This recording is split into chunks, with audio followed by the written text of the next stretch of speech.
वानखेडे यांनी माझा हा मोहगाव इथे कार्यक्रम घडवून आणला आणि हा मला स्टेज मिळाला, हे मी त्यांचं मनापासून खूप अभिनंदन करतो। आणि मी काही खूप गाजलेला शाहीर नाही, माझा युट्यूबवरही काहीच नाही, प्रत्येक शाहिराने बघितले असेल।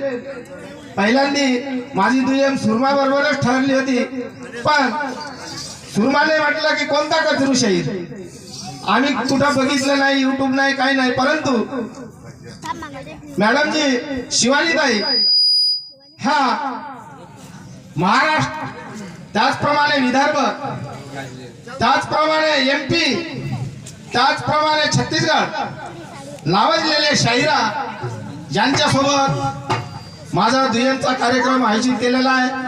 आणि त्या ज्ञानाने, गुणाने, बुद्धीने अभ्यासू अशा त्या मॅडम आणि त्यांच्यासोबत माझा हा दुय्यमचा कार्यक्रम आयोजित केलेला आहे, हे मी माझं भाग्य समजतो। आणि त्यांच्याकडून मला काही शिकायचं आहे, तरी त्यांच्या पार्टीचं त्यांचं मी मनापासून अभिनंदन देतो आणि आपल्या कडव्याला सुरुवात करतो।